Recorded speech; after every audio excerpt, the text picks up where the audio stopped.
Fala galera, tudo bem? Hoje, dando sequência às nossas aulas sobre a carta de Paulo aos Romanos, nós vamos entrar na lição 7. E essa lição vai falar sobre pecado, batismo e graça. É muito comum em nossos dias nós vermos dentro do meio cristão evangélico, dentro do meio protestante, muitas pessoas dizendo que elas não gostam de doutrinas ou que não seguem doutrinas.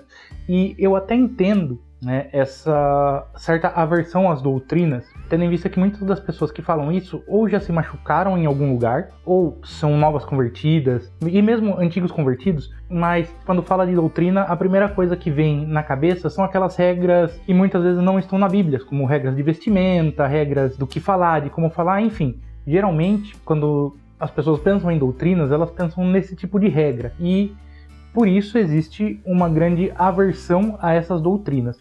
A carta de Paulo aos Romanos, ela é uma carta extremamente doutrinária. Ela é uma carta em que Paulo vai sim falar muitas regras, vai sim dar muitas regras. E ela é de extrema importância exatamente por isso. É claro, estudando essa carta, nós vamos ver que essas doutrinas, elas não são doutrinas humanas. Elas não são doutrinas fúteis. Não são coisas que ficam presas aos nossos tempos. Não, são doutrinas eternas, são coisas que nos ensinam a realmente viver conforme a vontade de Deus. Entrando agora na aula propriamente dita, até agora nós vimos que Paulo falou muito sobre pecado e também sobre justificação. Essa aula ela vai englobar todo o capítulo 6 da carta aos Romanos. Logo no começo desse capítulo, a gente tem como se fosse uma certa resposta ou um certo direcionamento em cima daquilo que o próprio Paulo falou no capítulo 5. Nós temos no verso 20 do capítulo 5, Paulo falando que onde abundou o pecado, superabundou a graça. E ele já começa o capítulo 6 efetivamente direcionando ou efetivamente mostrando o que isso quer dizer. Pensando um pouquinho em cima dessa fala, pode ser que muitas pessoas se confundam e realmente pode parecer que quando Paulo falou isso, a sequência lógica seria então que se onde abundou o pecado, superabundou a graça, Então se eu pecar muito, vai ter uma quantidade muito grande de graça. O que pode levar a certos pensamentos do tipo, se onde abunda o pecado, superabunda a graça, então vamos superabundar o pecado para hiperabundar a graça. Ou vamos pecar muito para que a graça seja gigante. E isso é comum nos nossos tempos. Hoje nós vivemos um momento em que está na moda a dita teologia da hipergraça, que é uma teologia que vai colocar o amor de Deus, que é grande, sim, o amor de Deus que é importante, sim, mas vai colocar como se Deus fosse unicamente amor, e se nada além desse amor importasse. Dentro dessas teologias, nós vamos ouvir muitas frases do tipo, Deus me ama do jeito que eu sou, Deus sabe o que eu sou, só Deus pode me julgar. Enfim, nós vamos ver que isso é muito comum e ainda assim essas frases são ditas no sentido de que eu posso fazer qualquer coisa que Deus vai me perdoar e ponto final. E infelizmente nós estamos em um momento em que as pregações que mais se destacam nas redes, os pregadores mais populares nas redes, muitas vezes são esses pregadores da hipergraça. Então eu entendo que nesse momento o capítulo 6 de Romanos é de extrema importância. Mas vamos lá, até agora eu não entrei propriamente no capítulo 6, O verso 1 e 2 desse capítulo já vão ser uma resposta direta a isso, E eu queria ler esses versos com vocês. Romanos 6, versos 1 e 2, na minha versão vai dizer o seguinte: que diremos então? Continuaremos pecando para que a graça aumente? Então a gente pode ver que isso é uma coisa bem comum nos nossos dias. E a resposta direta é: de maneira nenhuma. Nós, os que morremos para o pecado, como que podemos continuar vivendo nele? Então aqui Paulo logo de cara já quebra isso, ok? Onde abundou o pecado, superabundou a graça. Isso é lógico, isso é a justiça de Deus. Mas isso não significa que eu vou pecar muito para ter muita graça. Pelo contrário, isso significa que por causa dessa muita graça, eu não vou pecar mais. E aqui Paulo já está dando esse corretivo no povo, já está falando, viu? Não é porque a graça te salvou, não é porque essa graça é imensa e é maior do que todos os seus pecados, significa que você vai continuar pecando. Pelo contrário, você está morto para os pecados. Nós estamos mortos para o pecado.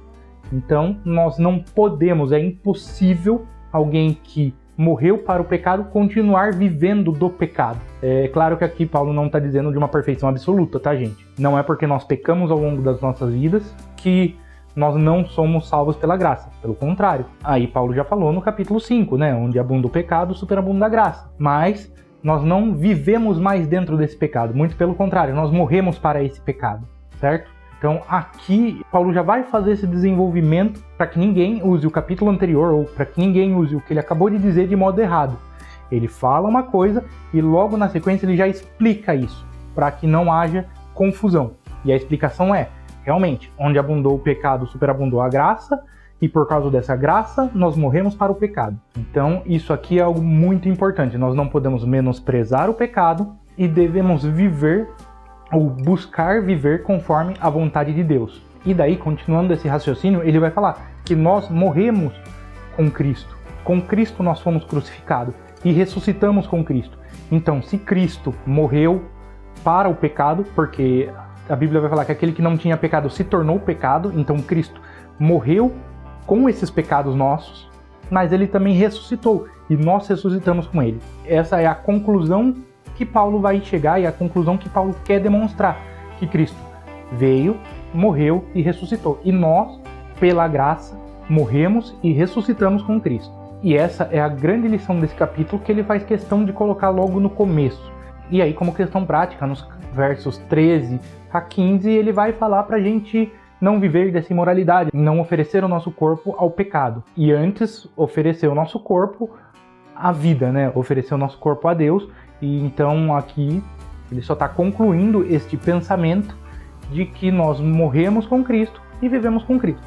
Se nós morremos para o pecado com Cristo e ressuscitamos para Deus com Cristo, a nossa vida é para Deus. Então tudo aquilo que nós fazemos, tudo aquilo que nós pensamos, tem que ser feito de modo que agrade a Deus. E essa foi a primeira grande parte do texto.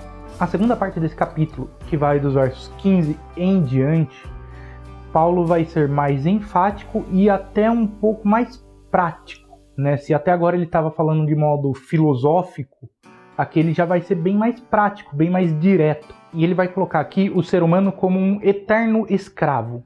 Então eu quero ler com vocês o verso 16. Na minha versão vai dizer o seguinte: não sabem que, quando vocês se oferecem a alguém para lhe obedecer como escravos, tornam-se escravos daqueles a quem obedecem, escravos do pecado que leva à morte ou escravos da obediência que leva à justiça. Então aqui Paulo vai colocar o ser humano como um eterno escravo. Ele não vai dar uma opção de liberdade. Ele vai colocar que o ser humano é um escravo. Só que ele é um escravo de quem? Ele é um escravo do pecado ou ele é um escravo de Deus? Ele é um escravo do mal ou um escravo do bem, né? Nós podemos dizer assim. Aqui Paulo já entra, como eu falei, de um modo bem enfático, um modo bem duro. É lógico que ele está usando a linguagem da época, né? E escravidão naquela época, eu tenho que dizer que foi muito diferente da escravidão que ocorreu no Brasil, mesmo não sendo parecida com essa escravidão que nós vivemos, que foi um dos piores períodos da história da humanidade, né? Ser um escravo naquela época também era algo ruim, né? Ser um escravo naquela época realmente era você ser um servo de outra pessoa sem escolha, né? Você tinha que obedecer àquela pessoa. Então aqui Paulo vai colocar o ser humano como um escravo. Aqui nós vemos que há uma chance de mudança, né? Um escravo do pecado, um escravo da luz. E aqui eu quero ler os versos 17 e 18. Mas, graças a Deus, porque, embora vocês tenham sido escravos do pecado, passaram a obedecer de coração a forma de ensino que lhes foi transmitida. Vocês foram libertados do pecado e tornaram-se escravos da justiça. E lendo esses versos aqui, nós vimos que o ser humano nasce escravo do pecado, né? A essas pessoas que a carta era endereçada, era claro que Paulo estava dizendo, olha, vocês foram escravos do mal, vocês foram escravos do pecado, vocês não tiveram escolha, vocês nasceram escravos do pecado, mas foram libertos dessa escravidão. Só que vocês foram libertos para quê? Para serem escravos da justiça. Então Paulo vai dizer aqui que a liberdade que Cristo concedeu na cruz, né, o momento que Cristo libertou as pessoas do pecado, foi para que elas pudessem servir à justiça. Então aqui Paulo vai deixar claro que nós temos que ser escravos da justiça. Nós temos que oferecer tudo aquilo que nós temos e possuímos para a justiça de Deus. Nós não temos escolha, já que hoje somos escravos da justiça, nós não temos escolha. Nós devemos servir a Deus. Então esse é o grande ponto que Paulo vai dar nessa parte do texto, né? Nós não temos mais escolha senão obedecer a Deus. Porque se não obedecemos a Deus, nós obedecemos a nossa carne. E se nós obedecemos a nossa carne, nós somos escravos do pecado e, portanto, nós somos condenados à morte.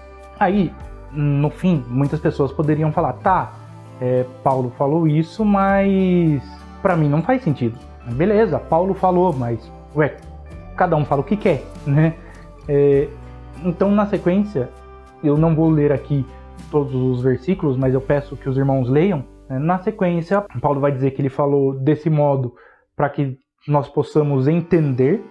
E aqui na sequência, Paulo vai falar: vocês foram escravos do pecado até agora. E o que isso trouxe para vocês? Trouxe morte, trouxe desgraça, né? Trouxe só coisa ruim, que culmina na morte. Ou seja, ser escravo do pecado é uma burrice, porque só traz coisa ruim, não tem vantagem. Agora, ao contrário, se você for escravo de Deus, o que acontece? O fruto que você vai colher sendo escravo de Deus é a santidade, e a santidade leva à vida eterna. Então aqui nós podemos ver Paulo deixando muito claro, né, a vantagem de ser escravo de Deus.